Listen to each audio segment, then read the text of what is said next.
story from the news this week that caught my eye. In 2020, a class of fifth graders at Rye Junior High School in New Hampshire, with the help of an organization called Educational Passages, built a 5-foot mini boat which was launched into the Atlantic Ocean to drift wherever the currents would bring it.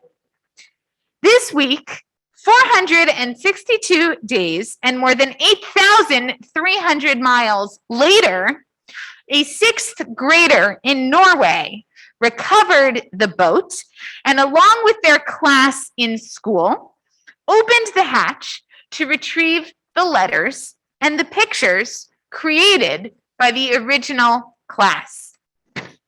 That is quite a journey. And it must have been thrilling to the students involved on both sides of the Atlantic.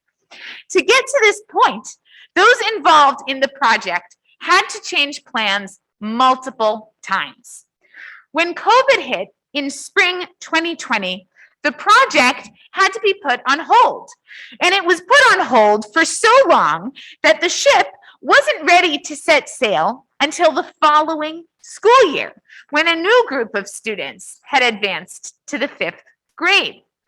The project organizers found a role for them in the project to help them feel invested in it, which included filling the boat with messages and choosing the paint color for the bottom of the boat.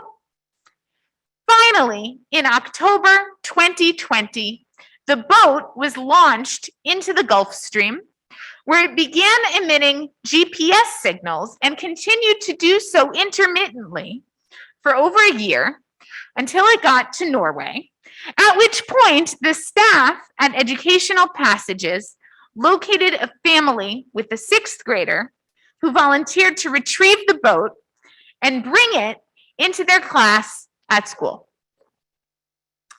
One of the things that stands out to me about this project is how uncertain the final outcome must have been.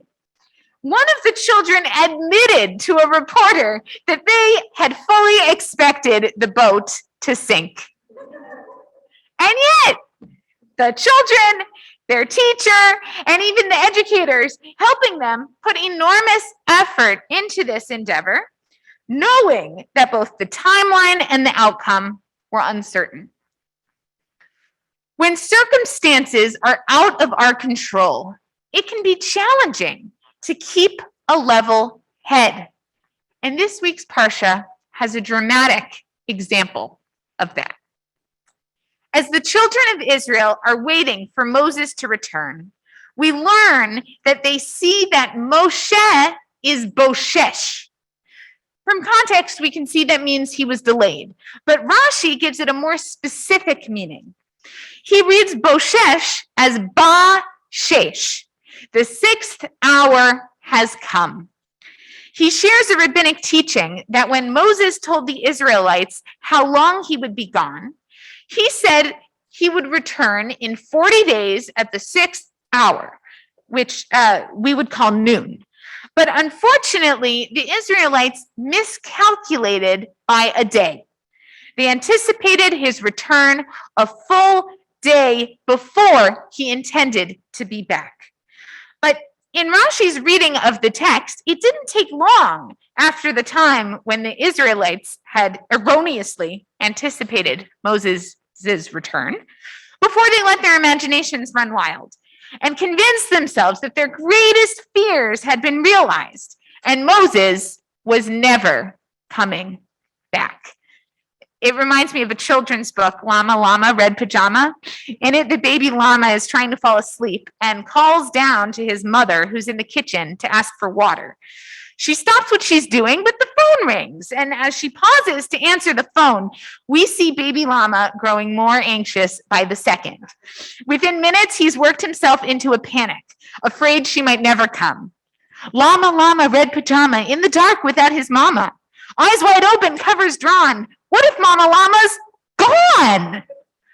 Like the baby llama in the story, the children of Israel are afraid that their parental figure, Moses, has abandoned them.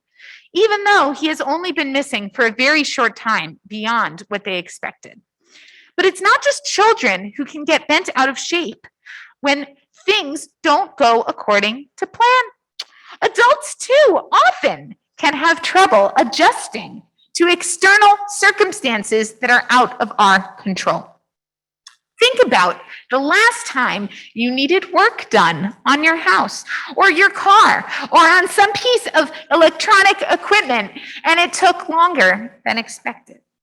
Now, most of us know that this kind of endeavor almost always takes longer than expected, but it can still be stressful when things don't go as planned and when we don't know how long it will take to fix the situation, if it even is fixable.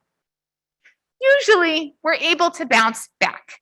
However, sometimes when we feel out of control of a situation, it can be challenging to maintain a level head.